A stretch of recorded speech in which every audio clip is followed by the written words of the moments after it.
اچھا جی، بسم اللہ الرحمن الرحیم. بس خاموشی خاموشی. بسم اللہ الرحمن الرحیم. ایاک نعبد و ایاک نستعین. میں سب سے پہلے شاہ محمود قریشی، شیرین مزاری اور شوکت ترین، میں آپ کا شکریہ ادا کرتا ہوں جو آپ نے 3 سبجیکٹس کے اوپر بات کی: معیشت کے اوپر، ہیومن رائٹس اور ٹیررزم. شیرین نے جو بات کی اور شاہ محمود نے فارن پالیسی پہ. میں بیسکلی آپ اس ساری چیز کو سم اپ کرتا ہوں آپ کے سامنے. لیکن سب سے پہلے تو جو ایک ملک کا نظریہ ہوتا ہے کہ ایک ملک کیوں بنتا ہے، پاکستان کیوں بنا، وہ ایک نظریے کے تحت بنا تھا. اور جو نظریہ ہوتا ہے وہ ایک ملک کا روڈ میپ ہوتا ہے. آپ کا جو فاؤنڈنگ فادرز پاکستان کے، جنہوں نے ایک آبجیکٹو، پلیز خاموشی تھوڑی، جو آبجیکٹو ریزولوشن پاس کی تھی، وہ بیسکلی ایک بڑی ڈسکشن کے بعد ایک روڈ میپ آیا تھا کہ پاکستان کیوں بنا ہے. تو یہ بڑا امپورٹنٹ ہے اگر ہم ان چیزوں، ان سبجیکٹس، اور یہ تینوں سبجیکٹس کنیکٹڈ ہیں، یہ جڑے ہوئے ہیں ایک دوسرے کے ساتھ، اور یہ جڑے ہوئے ہیں پاکستان کے نظریے کے ساتھ. نظریہ پاکستان کا یہ تھا، پاکستان ایک اسلامی فلاحی ریاست بنے گی. بڑا کلیئر نظریہ تھا. اور وہ ریاست بیس کس پہ تھی؟ اگر آپ علامہ اقبال کا سارا جو کوشش تھی مسلمانوں کو جگانے کے لیے غلامی سے، تو وہ ساری ریفرنس پوائنٹ ان کا تھا مدینہ کی ریاست پہ. کیونکہ وہ ابھی بھی مسلمان سمجھتے ہیں کہ وہ گولڈن پیریڈ تھا مسلمانوں کا، جدھر جو پرنسپلز نبی صلی اللہ علیہ وسلم نے بیس کیے تھے، ان پرنسپلز کے بیسز پہ وہ قوم جس کی کوئی حیثیت نہیں تھی، اس نے دنیا کی امامت کی. اور یہ ہسٹوریکل فیکٹ ہے. یعنی یہ ایک ایسی چیز ہے جو آپ کہانیاں نہیں کہہ سکتے، متس نہیں کہہ سکتے. جس طرح گریک میتھولوجی ہے، متس ہے، لیکن یہ ہسٹوریکل فیکٹ ہے کہ 622 اور 632 کے بیچ میں دنیا کی تاریخ کا سب سے بڑا انقلاب آ گیا تھا. وہ انفارچونیٹلی ہمارے ملک کے اندر کبھی اس کی ہم نے اپنی یونیورسٹیز میں ڈیبیٹ نہیں کی، ہم نے اپنے بچوں کو نہیں بتایا کہ وہ کیا چیز تھی کہ ایک دم ٹرانسفارم ہو گئے انسان. لوگ، میں اسکول میں جب ہمیں پڑھایا جاتا تھا تو ہمیں یہ تاثر آتا تھا کہ وہ جنگیں مسلمانوں نے جیتی، اس لیے وہ ایک دنیا کی عظیم قوم بن گئے. تو جو یہ 10 سالوں کے اندر صرف 12 سے 1400 ٹوٹل، 1200 سے 1400 ٹوٹل جو کیجولٹیز تھی دونوں طرف، یہ ٹوٹل یہ تھی 10 سالوں میں، جبکہ وہ سارا عرب ان کے نیچے آ گیا تھا. تو وہ فکری انقلاب تھا. It was a revolution of the minds. انسان چینج ہو گئے تھے. اور اس کے اوپر کبھی اس ملک میں، میں سب سے مہنگے اسکول میں پڑھا ہوں، میں اور شاہ جی، ہمیں تو کبھی کسی نے نہیں سمجھایا اس انقلاب کا، بلکہ ابھی بھی لوگوں کو نہیں پتا. جو وہ انقلاب، علامہ اقبال بار بار کیوں کہتے تھے؟ علامہ اقبال کی آپ ساری شاعری دیکھ لیں، خودداری، خودی، وہ جگا رہے تھے لوگوں کو. کیونکہ جو غلام ہے، یہ یاد رکھیں، غلام کی کبھی پرواز اوپر نہیں ہوتی. غلام تو اچھا غلام بن جاتا ہے. کبھی غلام وہ اپنا، جو اللہ نے ہم سب کو جب اپنی سب سے بڑی مخلوق بنایا، سب سے عظیم، اشرف المخلوقات، تو انہوں نے جب شیطان نہیں جھکا تو اس کو کہا گیا کہ تمہیں نہیں پتا میں نے اس پہ کتنا پوٹینشل، کتنی پاور دی ہے انسان میں. تو ہم سب میں وہ پاور ہے. لیکن وہ پاور ہم تب ڈسکور کرتے ہیں جب ہم اپنی غلامی کی زنجیریں توڑتے ہیں. ایک صرف آزاد انسان کی پرواز اوپر ہوتی ہے. تو میں جب یونیورسٹی گیا انگلینڈ میں، اور میں نے ان کا سسٹم دیکھا، اور پھر میں بڑی دیر پروفیشنل کرکٹ کھیلتا تھا. آدھا سال میرا کوئی 15-20 سال ادھر ہوتے تھے, آدھے میں پاکستان دیکھتا تھا, تو میں کانٹراسٹ کر سکتا تھا. مجھے بڑا موقع مل گیا دو معاشروں کو موازنہ کرنا. ڈفرنسز کیا ہے ہمارے, کیا ان کی طاقت ہے, کیا ہماری طاقت ہے, کیا ان کی کمزوریاں ہیں, ہماری کمزوریاں کیا ہے. یہ مجھے بڑا زبردست, آدھا مہینہ آدھا سال ادھر گزارتا تھا, آدھا سال پاکستان گزارتا تھا. تو مجھے دونوں جو سوسائٹیز تھی ان کو میں نے بڑی اندر سے دیکھا. اور میں شاید وہ پاکستانی تھا جس کو ایک برطانیہ کے انگلش اسٹیبلشمنٹ نے اپنایا, تو میں نے اندر سے ان کو دیکھا. تو دیکھیں, جو چیز ایک اگر معاشرے نے اوپر جانا ہے, اس کی پرواز اوپر جانی ہے, تو آزادی کے بغیر معاشرہ اوپر نہیں جا سکتا. اب وہ کیا چیزیں ہیں جو اب, اور اسی دوران میں نے پھر سٹڈی کیا اپنی تاریخ. اسی دوران یہاں سے جب گیا نہیں مجھے پتا تھا, آہستہ آہستہ میں نے اپنا سارا اپنی تاریخ, اپنی دین, اس کو سٹڈی کیا. تو میں نے ریئلائز کیا کہ جو اللہ کیوں ہمیں حکم دیتا ہے کہ ان کے راستے پہ چلو, ہماری بہتری کے لیے, کیونکہ وہ دنیا کی تاریخ کا سب سے سکسیسفل ماڈل تھا. کبھی بھی نہیں ہوا کہ اتنے تھوڑے وقت میں دو سپر پاورز گھٹنے ٹیک جائیں ان لوگوں کی جن کی حیثیت ہی کوئی نہیں تھی, کوئی ٹیکنالوجیکل ایڈوانس نہیں تھا. مثلا منگولین, چنگیز خان کے منگولین بھی دنیا پہ چھا گئے تھے, لیکن ان کے پاس انہوں نے زبردست ایک وار مشین ڈیولپ کی تھی, ٹیکنالوجی تھی ان کی کمان تھی جو زیادہ دور مارتی تھی, اس کی وجہ سے وہ گئے تھے. یہاں تو ایک کتاب بھی ہے, دی عرب کانکویسٹ, وہ لکھتی ہے کہ یہ جب یہ نبی صلی اللہ علیہ وسلم دنیا کے پردہ کرنے کے بعد 30 سال میں وہ ساری دنیا پہ چھا گئے. کوئی نئی ٹیکنالوجی نہیں تھی, جو جنگیں ہوتی تھیں ان کے نمبر بھی کم ہوتے تھے, دوسرے زیادہ ہوتے تھے.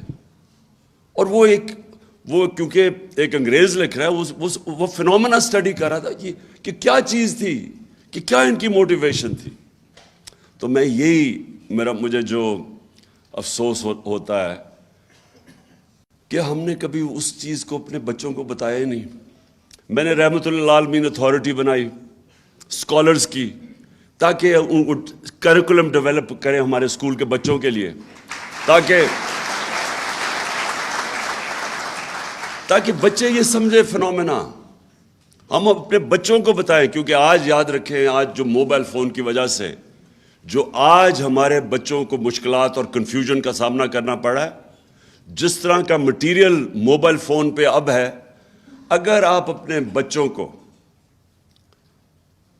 نبی صلی اللہ علیہ وسلم کی سیرت سے ان کو مضبوط نہیں کریں گے, یہ بہت مشکل وقت ہے بچوں کے, یوتھ کے لیے بھی.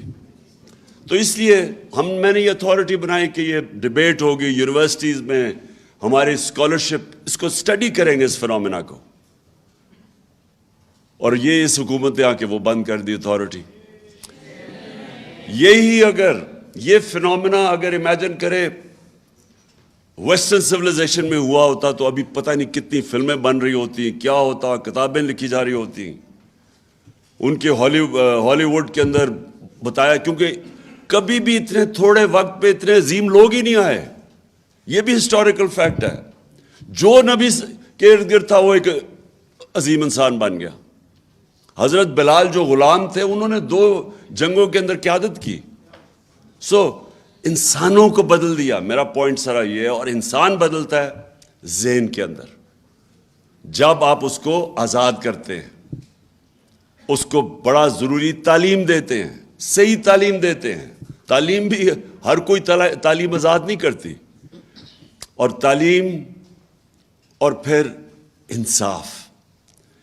مدینہ کی ریاست کی بنیاد عدل اور انصاف تھی, کیونکہ جو ابھی شیرین نے بڑی بات کی کہ جو جسٹس ہے, جو انصاف ہے, وہ انسان کو حقوق دیتا ہے, اور انسان کے جو ہیومن رائٹس ہیں وہ انسانوں کو آزاد کر دیتا ہے. اور میں نے کیسے دیکھا, کیونکہ میں تو یہاں جب گیا تو یہاں ایوب خان کی ڈکٹیٹرشپ تھی. تو ادھر جب میں نے دیکھا کہ اسٹوڈنٹس یونیورسٹی اسٹوڈنٹس، ان سب کو اپنے رائٹس کا پتہ تھا. اتنی سی کوئی ان کا وزیر وغیرہ کوئی ایسے لگے کہ اس نے ٹیکس پیئر کا پیسہ غلط خرچ کر دیا، اسٹوڈنٹس بول پڑتے تھے، ڈیمونسٹریشنز ہو جاتی تھی. اتنے آگاہ تھے وہ کہ ہمارے حقوق کیا ہیں.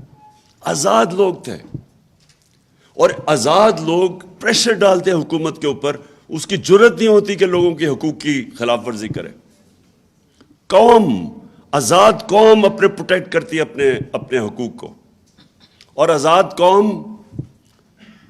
قوم میں آزاد ذہن آتے ہیں، اور آزاد ذہن ہی اوپر جاتے ہیں.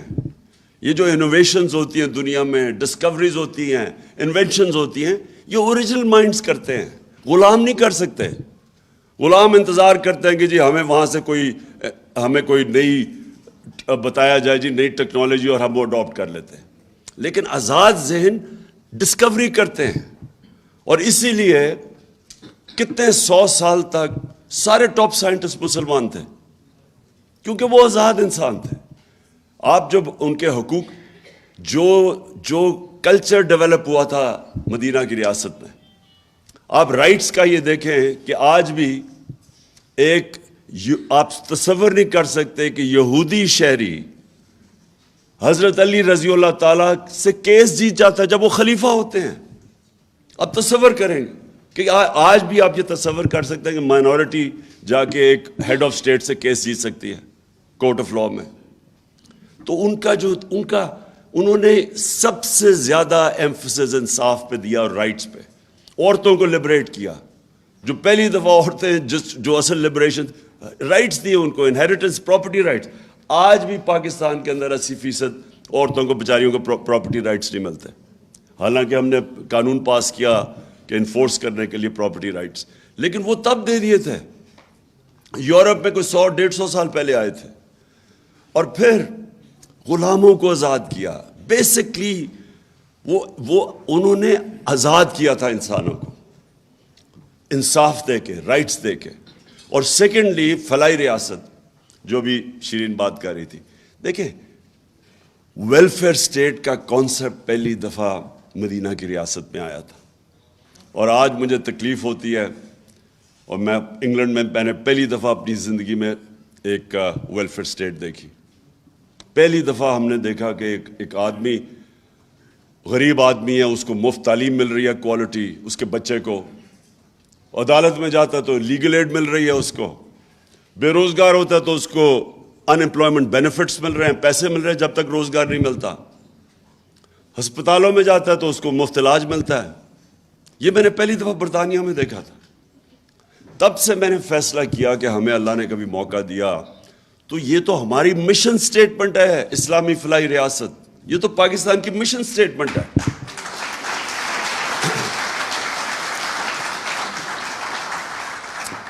اور پھر یہ جو ہم ابھی شیری نے بتایا، ہمارا اتنا ہیلتھ کارڈ ہم لے کے آئے، اور آپ اندازہ نہیں لگا سکتے کہ یہ غریب گھرانے کے لیے کتنی بڑی نعمت ہے. آپ اندازہ نہیں لگا سکتے. جو آدمی، میں نے شوکت خانم کینسر ہاسپٹل کیوں بنایا تھا؟ والدہ کو کینسر تھی، تکلیف میں تھی، یہاں کوئی ہاسپٹل نہیں تھا. میں ایک ڈاکٹر کو میو ہاسپٹل میں، مجھے ابھی بھی یاد ہے، ڈاکٹر مسعود ہوتے تھے، میں ان سے کنسلٹ کرنے گیا اپنی والدہ کے اوپر. باہر مجھے اس کی ویٹنگ میں ایک آدمی نظر آ گیا، بوڑھا آدمی. وہ جا کے اس سے وہاں پوچھ رہا تھا کہ اس کا دوائی مانگ رہا تھا. کوئی دوا اس کے جو کمپاؤنڈر جو بھی ہوتا ہے اس کے پاس کہہ رہا تھا کہ ایک طرف پرچی پکڑی ہوئی ہے، ایک طرف دوائیاں پکڑی ہوئی. کہتا میں نے ساری دوائیاں لے لی ہیں. اس نے کہا نہیں، آپ نے نہیں لی، آپ نے ابھی یہ بھی لینی ہے. تو اس کی میں نے شکل دیکھی، بوڑھا آدمی. تو جب وہ گیا، میں نے اسے پوچھا کیا ہوا اس نے کہا یہ سارا دن مزدوری کرتا ہے اور ساری رات اپنے بھائی کے ساتھ بیٹھتا ہے جو کینسر سے مر رہا ہے. تب میں نے فیصلہ کیا کہ ہمارے جیسے لوگوں کو اتنی تکلیف، امیجن کریں بیچارے غریبوں کے اوپر کیا گزرتی. تو سوچے کہ کسی گھر پہ بیماری ہوتی ہے، وہ پہلے سے ہی سبسسٹنٹ مشکل سے اپنا، اور آج کل کے زمانے میں تو میں سوچ بھی نہیں سکتا کہ بجلی کا بل دے, بچوں کے اسکول فیس دے, کیا کرے. اور ایک بیماری ہوتی ہے, ساری ایویڈنس شو کرتی ہے کہ ایک ایسی بیماری آتی ہے, سب سے زیادہ جو لوگ غربت کی لکیر سے نیچے جاتے ہیں وہ ایک گھر میں بیماری آ جاتی ہے, اس میں سارا گھر بار اپنا پیسہ پوسا خرچ کر کے مقروض ہو جاتا ہے. تو وہ ہیلتھ کارڈ انہوں نے بند کر دیا, اور وہ بے حسی دیکھیں ان لوگوں کی. وہ یہ کہہ رہی ہے کہ عمران خان کو فائدہ ہو جائے گا اس سے, اس لیے بند کر دو. اور وہ دوسرا بھی سوچ رہے, ہاں وہ کہہ رہا ہے, وہ دوسرا کہہ رہا ہے, وہ شہباز شریف, کہ ہاں بند کر دیتے ہیں, اور میں کہوں گا ہمارے پاس پیسہ نہیں ہے.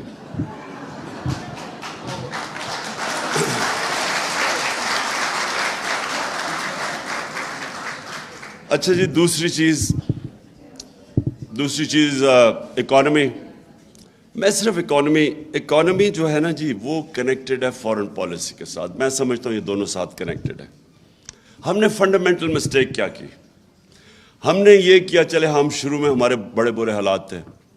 جب پاکستان بنا تو یہاں کچھ بھی نہیں تھا, فیکٹری ساری ہندوستان میں رہ گئی تھی. ہمارے بڑے بتاتے ہیں کہ بڑے مشکل وقت تھا ہمارے لیے.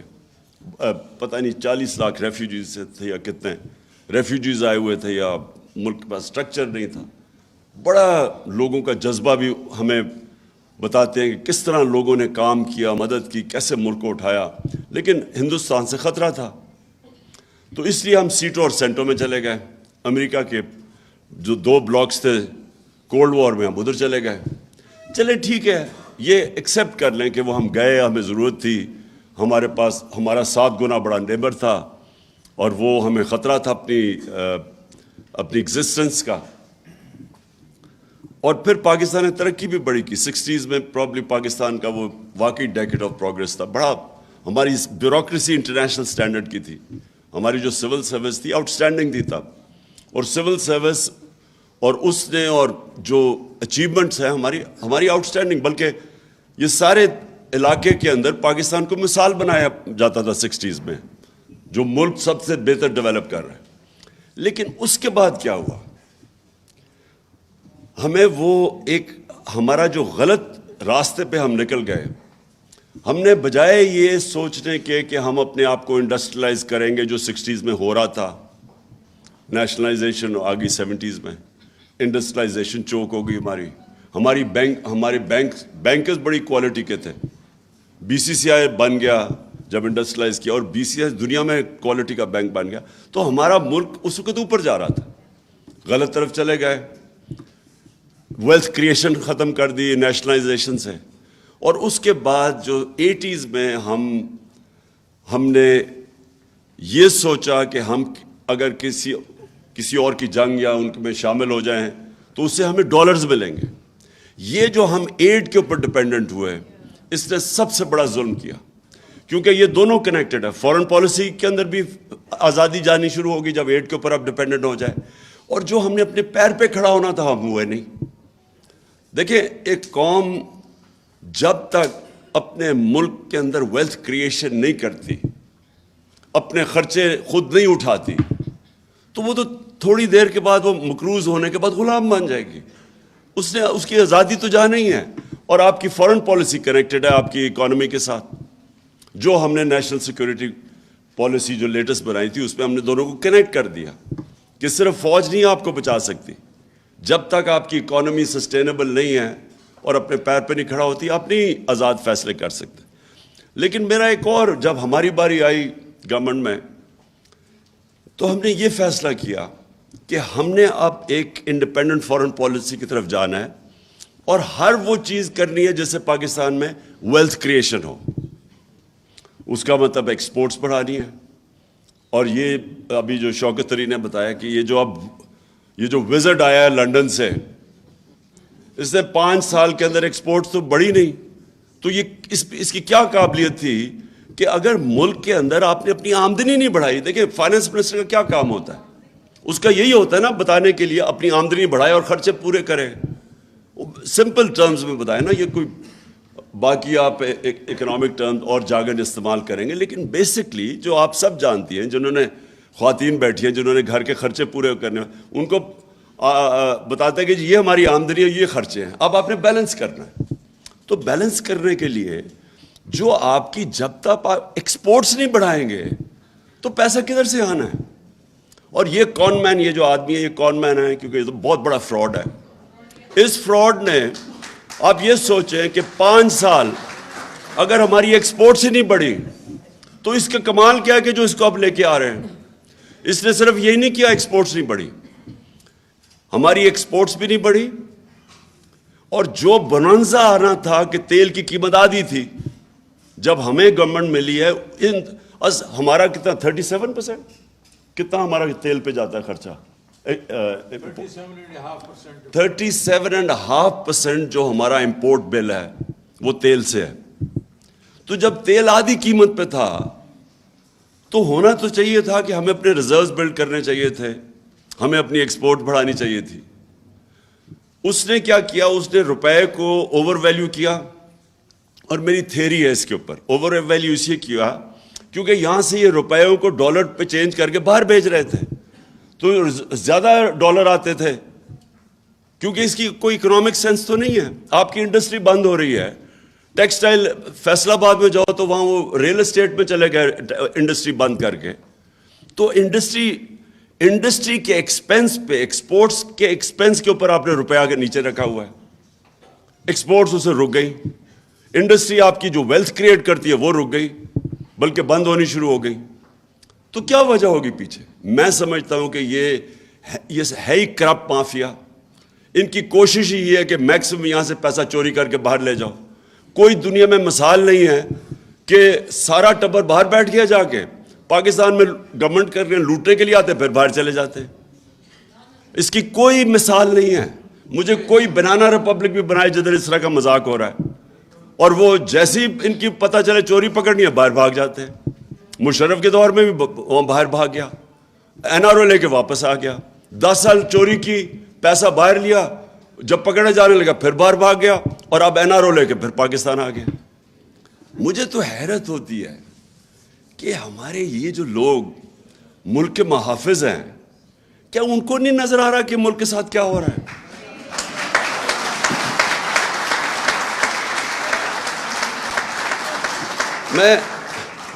ہم نہیں چاہتے، میں اننیسری تنقید کسی کی نہیں کرنا چاہتا اپنے اداروں کو، لیکن مجھے یہ سمجھ نہیں آتی کہ کیا یہ اس کے لیے کوئی جینیس تو نہیں ہے؟ کیا سب کو نہیں نظر آ رہا کہ ملک کے ساتھ کیا ہو رہا ہے؟ کیا نظر نہیں آ رہا کہ یہ ملک کے ساتھ آپ ان لوگوں کو، جن لوگوں نے اس ملک، ان کے دور، ان دونوں خاندانوں کے دور میں بنگلہ دیش بھی آگے نکل گیا، ہندوستان آگے نکل گیا ہمارے سے. 80 کی دہائی میں جب کرکٹ کھیل کے ہندوستان سے آتا تھا پاکستان تو لگتا تھا غریب ملک سے امیر ملک میں آ گیا ہوں. ہم ہمیشہ، ڈاکٹر عشرت حسین اپنی کتاب میں لکھتے ہیں کہ 90s تک پاکستان زیادہ تر اکنامک انڈیکیٹر سے ہندوستان سے آگے تھا، اور بنگلہ دیش کی تو کوئی بات ہی نہیں کرتا تھا. بنگلہ دیش بھی آگے نکل گیا جب سے یہ دو آئے ہیں. یہ اربوں پتی بن گئے، ملک کو مقروض کر گئے. اور کون سی مائنڈ ہے جو ان لوگوں کو واپس مسلط کر رہا ہے ہمارے پہ؟ یہ پاکستان کے خیر خواہ نہیں ہے جو بھی کر رہے ہیں، جو بھی یہ کر رہے ہیں. میں آپ کو بتاؤں کہ اس سے بڑی ملک کے خلاف غداری نہیں ہو سکتی.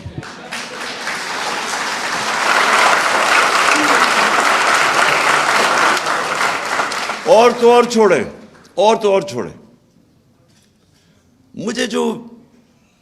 مجھے سمجھ نہیں آتی کہ کیا ہم ریئلائز نہیں کر رہے کہ ہم اپنے ملک کو، معاشی نقصان تو ایک طرف ہے، ہم اس ملک کی اخلاقیات کس طرح تباہ کر رہے ہیں.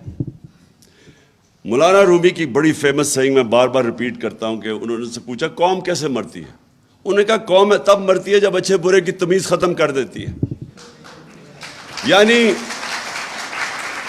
ایک قوم کا جو ایک ملک کولیپس تب کرتا ہے، اکنامک کولیپس بعد میں آتا ہے، پہلے مورلی کولیپس کر جاتی ہے. جب آپ ایک ملک میں نامور ڈاکوؤں کو سب کے سامنے تماشا دیکھ رہے ہیں کہ ان کو آپ رجیم چینج کے اوپر بھی آنے دیتے ہیں، اس کے بعد وہ آ کے اپنے 1100 ارب روپے کے کیسز معاف کروا رہے ہیں.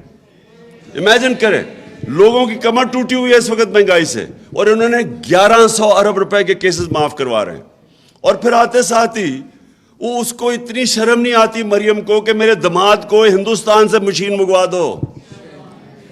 اور پھر اس کی ایک منٹ بس, اور پھر یہ بھی نہیں شرم آتی کہ اس کی ہاؤسنگ سوسائٹی کوئی بن رہی ہے تو اس میں اس کے اندر جو گریڈ سٹیشن ہے وہ کچھ 60-70 کروڑ روپے کا ہوتا ہے, وہ قوم پہ ڈال دو. شہباز کہتا ہاں وہ ہم نے کروا دیا, یعنی عوام اس کے پیسے دے گی. نارملی جو ہاؤسنگ سوسائٹی ہے اس کے اوپر ہوتا ہے خرچہ, تو وہ بھی 60-70 کروڑ روپیہ. اتنی شرم ہے کہ اتنے پیسے بنا لیے لیکن پھر بھی وہ بیچارے لوگوں کا خون چوسنے آ گئے. اور پھر وہ کہہ رہے جی وہ مریم ناراض نہ ہو جائے. وہ کہتا نہیں فکر نہ کرو, اسحاق ڈار اسے سمجھا لے گا, کون مین کو طریقہ بنا لے گا. یہ ملک سے مذاق ہو رہا ہے. اچھا سو میں ابھی فورن پالیسی کی آپ سے بات کروں کہ یہ دیکھیں کہ یہ شوکت نے جو آپ کو سلائیڈز دکھائی, اس میں کیا نظر آیا. اس میں یہ انہوں نے کہا نا جی کہ ہم نے بڑے مشکل ان کے لیے حالات چھوڑ کے گئے. انہوں نے کہا, یہ بار بار شہباز کہتا ہے جی بارودی سرنگیں چھوڑ کے چلے گئے ہم ان کے لیے. انہوں نے جو ملک چھوڑا تھا, تیل کی قیمت آدھی, $20 ارب کا کرنٹ اکاؤنٹ ڈیفیسٹ, بیرونی خسارہ $20 ارب. ان کی آمدنی کتنی تھی؟ $19 ارب آ رہی تھی ریمیٹنسز, اور 5ویں سال 24 ارب آ رہی تھی ایکسپورٹ سے پیسہ. ہم جب چھوڑ کے گئے دگنی تھی تیل کی قیمت. ہمیں جب ابھی یہ رجیم چینج کی سازش کے تحت, یہ ذرا سن لیں فگرز, $20 ارب یہ چھوڑ کے گئے, $16 ارب ہم چھوڑ کے گئے. ان کی آمدنی تھی ریمیٹنسز اور ایکسپورٹس ملا کے 43 بلین, 43 ارب. ہماری ریمیٹنسز اور ایکسپورٹس ملا کے 63 بلین تھی, 63 ارب. سو $20 ارب زیادہ ہم چھوڑ کے گئے, اس کے باوجود کہ تیل کی قیمت دگنی تھی. ایکسٹرا 20 ارب اور خسارہ کم چھوڑ کے گئے 16 ارب, جبکہ ویکسینز کے اوپر علیحدہ ہم نے 3 ارب دیا تھا. اور کووڈ کے دوران یہ یاد رکھیں, یہ لوگ یہ سمجھتے نہیں ہیں, ہم نے اس سے بہت بہتر کرنا تھا. کیا ہوا جس سے ہماری بڑی اچھی, جس طرح شاہ محمود نے کہا, میری بڑی اچھی ان کے ساتھ پریزیڈنٹ شی کے ساتھ اور وہ جو پریمیئر لی, ہماری بڑی اچھی ان سے تعلقات. 2 سال کے لیے چائنا بند ہو گیا, ہم سب کچھ ہمارا بیچ میں رہ گیا. ہمارے اسپیشل اکنامک زونز ہم نے بنائے ہوئے تھے, ادھر سے چائنیز کمپنیز انٹرسٹڈ تھی اس میں, جن سے ہماری بات چیت چل رہی تھی. 2 سال چائنا بالکل بند ہو گیا, ہمیں ادھر سے ہمیں نقصان ہوا. پھر ہمیں ویکسینز کے پیسے دینے پڑے, پھر کموڈٹی سپر سائیکل آ گیا, دگنی ہوگی تیل کی قیمت, جس کی ایکسپورٹس ہماری 37% ادھر. تو اس کے باوجود کم ڈیفیسٹ چھوڑ کے گئے, 4 ارب کم ڈیفیسٹ چھوڑ کے گئے, اور آمدنی $20 ارب زیادہ چھوڑ کے گئے. اور ادھر یہ اس کو انہوں نے ابھی جو آپ نے فگرز دیکھے کہ ملک کا ذرا حال دیکھیں آج کدھر پہنچا دیا, کہ آج 5 مہینے میں کوئی دشمن بھی نہیں کر سکتا تھا جو انہوں نے پاکستان سے کیا ہے. 45 یا 47% انفلیشن, مہنگائی سینسٹیو پرائز انڈیکس 47% پہ ہے.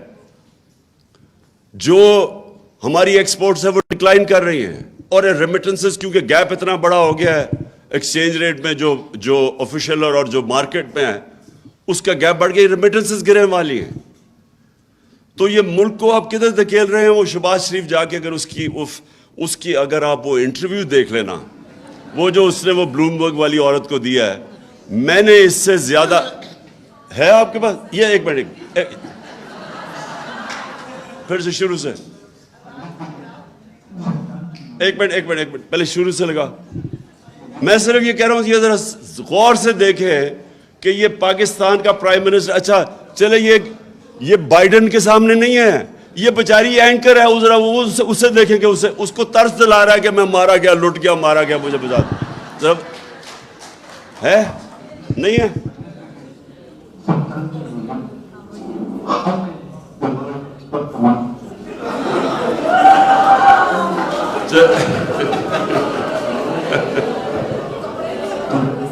چھوڑو چھوڑو بند کرو اس کو, شکل ہی کافی ہے. میں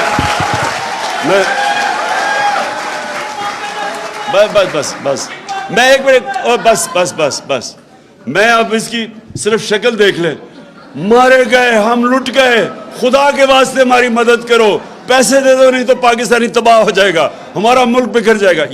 لٹرلی اس نے اس بیچارے, وہ اینکر ہے, وہ جو بائیڈن نہیں بیٹھا ہوا جس سے کہہ کے جی ہمیں پیسے دے دو, وہ اینکر بیچاری گھبرائی ہوئی بیٹھی, کہتا اپنی چینل سے لوگوں کو بتاؤ کہ ہمارا کتنا برا حالات ہے.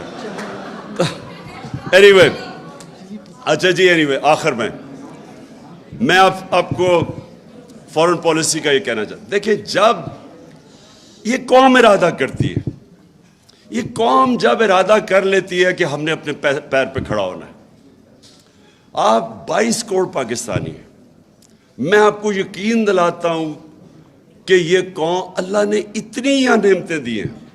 ہم ایک تو چائنا سے ہم بڑا نقصان ہوا ہمیں وہ 2 سال, کہ چائنا بند ہو گیا, ہم انویسٹمنٹ نہیں آ سکی, نہیں تو ہمیں کرنٹ اکاؤنٹ بھی نہیں ہونا تھا, کیونکہ ہمارے پاس انویسٹمنٹ آ جانی تھی کہ کرنٹ اکاؤنٹ نہیں ہونا. دوسرا, آپ کو پتہ ہے کہ ہم نے جا کے لابی کیا, کونڈا ناسٹ جو ایک ٹاپ انٹرنیشنل میگزین ہے, اس نے کہا پاکستان از دا نیکسٹ ہالیڈے ڈیسٹینیشن, کہ وہ ملک جس کے پاس سب سے زیادہ جو چھپی ہوئی ہے, ہڈن پیراڈائز ہے پاکستان ٹورزم کے لیے. انفارچونیٹلی 2 سال کووڈ کی وجہ سے ٹورزم ساری دنیا میں ختم ہو گئی. کہنے کا مقصد یہ ہے کہ ہمارے ملک میں اللہ نے ہر کچھ دیا ہے, لیکن جب تک ایک قوم یہ نہ فیصلہ کرے کہ ہم نے اپنے پیر پہ کھڑا ہونا ہے, اس کو اپنی طاقت کا ہی نہیں پتہ چل سکتا. آج آپ ایکسپیریمنٹ کر لیں, 1 منٹ, آپ ایک ایکسپیریمنٹ کر لیں. اللہ نے انسان کو بنایا ایسے, جب اس نے کہا نا کہ سب سے عظیم مخلوق ہے میری, تو اس کی کئی کنڈیشنز ہیں ادھر پہنچنے کے لیے. ایک چیز اس نے کہ انسان اس نے بنایا ایسا ہے کہ اگر آج میں سوٹی پکڑ کے چلنا شروع کر دوں, میری ٹانگیں کمزور ہو جائیں گی. میں اگر اب بستر میں لیٹ جاؤں, میرا جسم ہی کمزور ہو جائے گا. یہ اللہ نے بنایا. آپ ریزسٹنس دیں گے, آپ بھاری ویٹ اٹھائیں گے, آپ تکڑے ہو جائیں گے. سب سے بڑا پاور ہاؤس آپ کا ذہن ہے.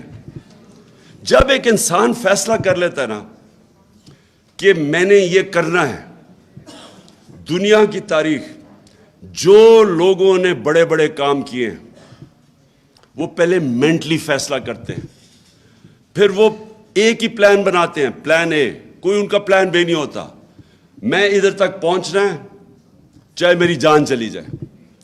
اس میں اللہ نے ہمیں اتنی طاقت دی ہے کہ وہ خود ہی انسان کی طاقت نکلنی ہے, اس کو اپنی طاقت ڈسکور کرتا ہے. وہ جب ایک قوم یہ فیصلہ کرے, اور جی دیکھیں عمران خان نے وہ دیکھیں کیا کہہ دیا, وہ روس چلا گیا جی, امریکہ ناراض ہو گیا. اچھا جی, اس نے نریندر مودی کو کہہ دیا کہ وہ ہٹلر سے انسپائرڈ ہے, دیکھیں انڈیا کو ناراض کر دیا. وہ کشمیریوں کے لیے کھڑا ہو گیا, دیکھیں جی وہ کیا کر دیا. یہ کیا کہتے پھر رہے ہیں, وہ جی ہمیں آئسولیٹ کر دیا. ان کا مطلب یہ ہے کہ آئسولیٹ نہ کیسے ہوتا ہے, ان کے جوتے پالش کرنے شروع کر دو, ان کے پیروں میں گر جاؤ. ان کا مطلب یہ ہے کہ لوگ اس کو اچھی فورن پالیسی کہتے ہیں. یہ فورن پالیسی تو آپ 50 سال سے کر رہے ہیں, تو اب تک تو پاکستان کو سپر پاور بن جانا چاہیے تھا لوگوں کے جوتے پالش کر کے. کیا کیا ہم نے نہیں کیا اس ملک میں, مجھے یہ بتائیں. کبھی سنا کسی قوم نے جا کے اپنے کسی اور کی جنگ میں 80,000 اپنے لوگ قربان کر دیے؟ کوئی دنیا میں اس کی مثال ہے؟ یہ ان کے 3,000 سے کم لوگ مرتے ہیں, آپ کے 80,000 لوگ مر جاتے ہیں, اور کوئی شکریہ تک نہیں کرتا اس کے, بلکہ ہمیں ذمہ دار ٹھہرا دیتا ہے کہ جو افغانستان میں ان کا فیلئر ہوا. اور میں جب یہ کہتا ہوں کہ پاکستان نے تو تمہارے لیے قربانیاں دی ہیں, وہ ہمیں ذمہ دار ٹھہرا رہے تھے کہ جی دیکھیں طالبان کو پاکستان بیک کر لیا تھا اس لیے وہ ہار گئے. اور مجھے آگے سے کہہ رہے جی یہ نہ کہو, وہ امریکی ناراض ہو جائیں گے. میں صرف آپ کو یہ چیزیں اس لیے بتا رہا ہوں کہ اگر اس طرح کی ہم اپنے آپ کو ذلیل کر کے سمجھتے ہیں کہ پاکستان کوئی پیر پہ کھڑا ہو جائے گا, غلط فہمی میں نہ رہے. ہم نے ایمل کانسی کو پکڑا دیا, اس کے وکیل نے جا کے وہاں عدالت میں کہا جی جب انہوں نے اس سے جج نے پوچھا کہ یہ تو قانونی کاروائی نہیں ہوئی, اس کو اب ڈٹ کر کے لے گئے ہیں, تو کیسے ہو گیا یہ؟ اس نے آگے سے کہا جی پاکستانی اپنی والدہ بھی بیچ دیں پیسے کے پیچھے, ڈالروں کے پیچھے. تو ہماری وجہ سے ہم نے ذلت کمائی, ہم نے اپنے آپ کو ذلیل کیا. اس کو دوسرے کو ایک رمزی یوسف اس کو پکڑا دیا, ریمنڈ ڈیوس نے دن دہاڑے آ کے 2 پاکستانیوں کو قتل کر دیا, وہ چپ کر کے اس کو واپس بھیج دیا. کسی نے نہیں دیکھا کہ آپ امریکہ میں کر کے دکھائیں نا کسی اور جگہ پہ. پھر 400 ڈرون اٹیک کر دیے. کبھی ہوا ہی نہیں کہ دنیا کی تاریخ میں کہ آپ ان کی جنگ لڑے ہیں, وہ آپ کے اوپر ہی ڈرون اٹیک کر رہے ہیں. اس کی کوئی مثال نہیں ہے. اور جو فیصلہ کریں, جس کو جو مارے کہیں جی یہ دہشت گرد ہے, کوئی ہم تحقیق کریں ڈر کے مارے کہ جی وہ ناراض نہ ہو جائے. اور اس سے اگر ہم نے یہ جوتے پالش کیے اتنی شیملیسلی اپنے آپ کو ذلیل کر کے, کیا اس سے کوئی فائدہ ہوا پاکستان کو؟ آج گرے ہوئے پیروں میں. آج جا کے نیو یارک میں بیکاریوں کی طرح بھیک مانگ رہے کہ جی ہمیں کوئی بچا لے, فلڈ آ گیا جی, یہ آ گیا, کسی طرح کوئی پیسہ دے دے. اس طرح کبھی قوم نہیں بنتی, کبھی آج تک دنیا کی تاریخ میں قوم نہیں بنی.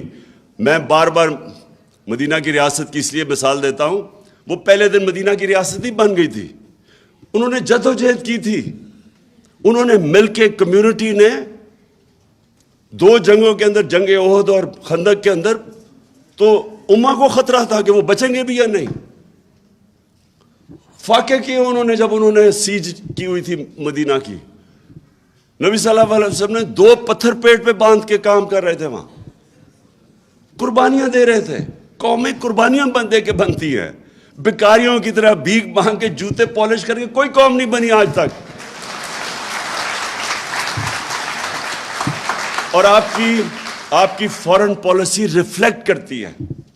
ہم نے جو کوشش کی شاہ محمود نے, ہم نے ایک خوددار فورن پالیسی بنانے کی کوشش کی.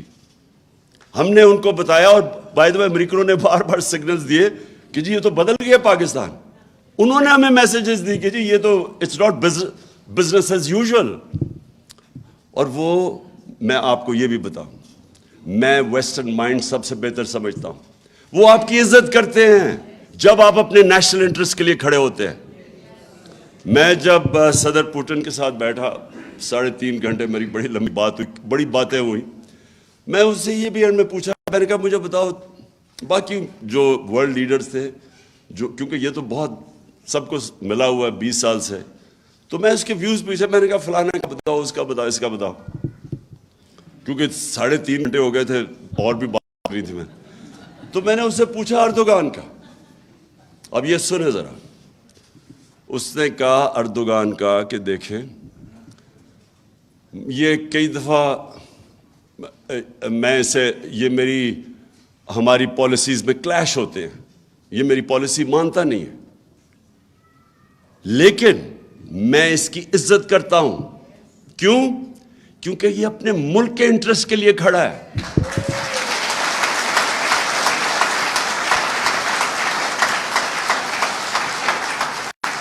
ہماری جو فورن پالیسی ہے, میں آپ کو یقین دلاتا ہوں کہ یہ جس طرح جا کے ابھی چیری بلاسم وہاں سے ہو کے آئے نیو یارک, کوئی آپ کی عزت نہیں کرتا. آپ جتنا مرضی ان کو خوش کرنے کی کوشش کریں, اور ان کے سے اس سے کسی نے ابھی سندھی کسی پولیٹیشین سٹیٹمنٹ دی, بلاول بھٹو نے پھر پاکستان کو مین سٹریم میں لے آیا. کیا مین سٹریم میں لے آیا ہے؟ مطلب یہ ہے کہ وہ ساروں کو جا کے خوش کر کے آیا کہ جی فکر نہ کریں ہم آپ کے غلام ہیں. اور کیا لے کے آیا ہوگا؟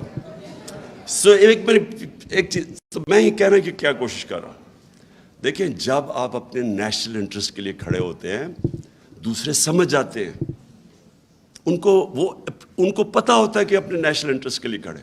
اگر ہم روس گئے, امریکہ ناراض ہو گیا, مجھے تو موقع ہی نہیں ملا کیونکہ انہوں نے آتے ساتھی سازش تو جیسی واپس آیا تو گیم چلا دی تھی انہوں نے. لیکن مجھے پتہ ہے کہ میں ان کو کنونس کر سکتا تھا کیونکہ یہ میرا نیشنل انٹرسٹ ہے. میرے برطانیہ کا مجھے ملا آدمی آ کے, اس نے کہا جی بڑے لوگ ناراض ہیں, بلکہ وہ اینکر نے بھی مجھے کہا کہ بڑے لوگ ناراض ہیں جی, آپ اس وقت چلے گئے جب وہ روس ادھر اٹیک کرنے جا رہا تھا یوکرین میں. میں نے اس سے کہا مجھے 22 کروڑ لوگوں نے الیکٹ کس لیے کیا ہے؟ اس لیے نہیں کہ میں دنیا کی جا کے باتیں کروں گی جی اس نے کیا کر دیا تو فلانا کیا کر دیا. میں نے کہا انہوں نے مجھے اس لیے الیکٹ کیا ہے کہ میرے کم از کم 12 کروڑ لوگ، ان میں سے آدھے غربت کی لکیر سے نیچے ہیں، اور آدھوں کو جب مہنگائی کا جھٹکا پڑتا ہے وہ بھی نیچے چلے جاتے ہیں غربت کی لکیر سے نیچے. یعنی کہ دگنی آبادی برطانیہ کی، ان کی تو 6 کروڑ آبادی ہے، ہمارے 12 کروڑ لوگ وہ ہیں کہ جو اگر یہ پرائس شاک پڑے گا تو غربت کی لکیر کے نیچے چلے جائیں گے. تو میری تو وہ پرائیورٹی ہے.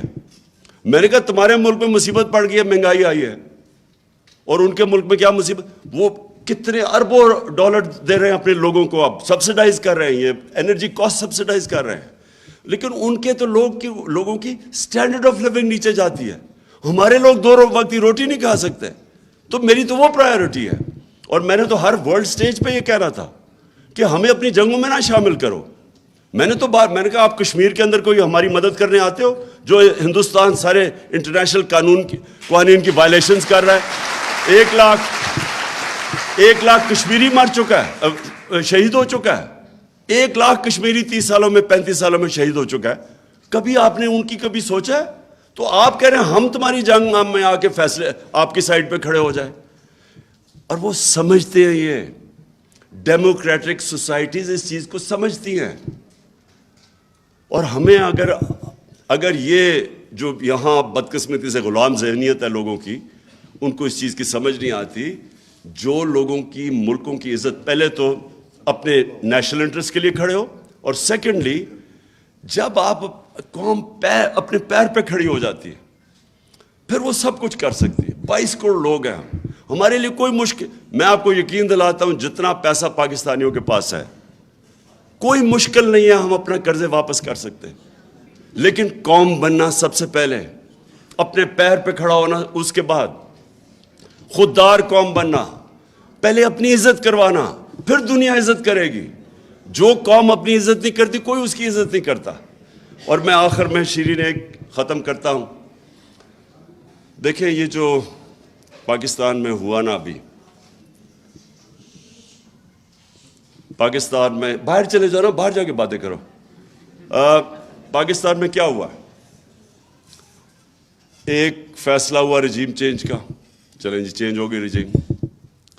لیکن جو اس سے برا فیصلہ ہوا کہ ایجنسیز ہمیں دشمن سمجھنے شروع ہو گئے کہ ہم کوئی پاکستان کے دشمن آ گئے. مجھے اس کی ابھی تک حیرت ہوتی ہے کہ جس طرح کے جرنلسٹ کو انہوں نے، جن کے پیچھے گئے، اور جو آج ارشد شریف جیسا، صابر شاکر ملک چھوڑ کے چلے گئے، عارف حمید بھٹی اس نے چینل سے اس کو چینل چھڑوا دیے، یعنی سمیع ابراہیم، یا وہ ایاز امیر، جمیل فاروقی، اب یہ جو لوگ ہیں، عمران ریاض، اب یہ سوچے کہ لوگ ان کو جانتے ہیں. یہ تو وہ لوگ ہیں جنہوں نے کبھی لفافے نہیں لیے. جنہوں نے لفافے لیے وہ تو نظر آ رہے ہیں آپ کو. جو جرنلسٹ پاکستان کے اندر جن کی کریڈیبلٹی اور ان کی ریڈرشپ ہے یا ان کی ویورشپ ہے، ان لوگوں کو دشمنوں کی طرح ٹریٹ کر رہے ہیں، جس طرح کہ یہ کوئی انڈین ایجنٹ آ گئے یہاں. اور وہ لوگ جو پیسے لینے والے، جو ضمیر بیچنے والے، وہ میڈیا ہاؤسز. دیکھیں میڈیا ہاؤسز، یہ بہت بڑی مت ہے کہ جی ہم، یہ جو میڈیا ہاؤسز ہیں یہ فریڈم آف ایکسپریشن میں بلیو کرتے ہیں. لی کوان یو، جو سنگاپور کا بڑا اسٹیٹسمن تھا جس نے سنگاپور کو بدل دیا بالکل، میں نے اس کی کتاب پڑھی. اس نے بڑی انٹرسٹنگ بات کی، بڑی پہلے کتاب پڑھی. اس نے کہا میں نے جب اقتدار میں آیا تو میں نے ریئلائز کیا کہ یہ جو فریڈم آف میڈیا ہے اور فریڈم آف ایکسپریشن ہے، یہ میں نے ریئلائز کیا کہ یہ فریڈم آف، یہ جو میڈیا ہاؤسز کے اونرز ہیں وہ فریڈم آف ایکسپریشن نہیں پروٹیکٹ کر رہے، وہ اپنے بزنس انٹرسٹ پروٹیکٹ کرنے کے لیے میڈیا کو استعمال کر رہے ہیں. یہ لی کوان یو نے تب لکھا، تو پھر انہوں نے پابندی لگائی. اب ہمارے بھی یہاں دیکھ لیں، ایک قبضہ گروپ ہے, اس نے ٹی وی چینل لے لیا ہے, اس کی زمین خالی کروائی جا رہی ہے, جو قبضہ کیا وہ اسے چینل استعمال کرتے. یہ دنیا میں کدھر ہوتا ہے؟ یعنی یہ فریڈم آف ایکسپریشن تو نہیں ہے, تو مافیاز بن گئے ہیں. اور آج دیکھ لیں کہ قوم کدھر کھڑی ہے. جس کو کوئی جو سپورٹ کرتا ہے حق, اس کی ویورشپ اوپر چلی جاتی ہے. اور یہ جو سارے 2 نمبر لفافے ہیں, ان کو دیکھتا کوئی نہیں ہے, کیونکہ قوم فیصلہ کر بیٹھی ہے. لیکن ایجنسیز کھڑی ہوگی جا کے چوروں کے ساتھ. اب اس سے زیادہ بری کہ شہباز گل سے جو کیا ہے, یعنی وہ کوئی کرمنل تھا, وہ کوئی جاسوس تھا, وہ کوئی دہشت گرد تھا. ایک یونیورسٹی پروفیسر کو جنہوں نے ننگا کر کے اس سے جو تشدد کیا ہے, یہ کون سے معاشرے میں ہوتا ہے کہ کوئی. اور پھر جرنلسٹ کے علاوہ ہمارے وہ سوشل میڈیا کے لوگ, کوئی ان کو اٹھا لیتا ہے, کوئی ان کو پکڑ لیتا ہے, کوئی دھمکاتا ہے.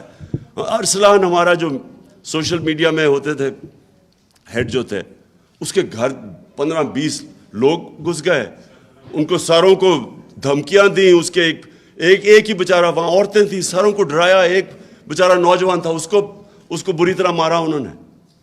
سیف اللہ نیازی, اس کے گھر گھس گئے. یعنی یہ کدھر ہو رہا ہے؟ کوئی ہم دشمن ملک سے آ گئے ہیں ہر جگہ. اچھا, پھر ٹیلی فون پہنچ جاتے ہیں.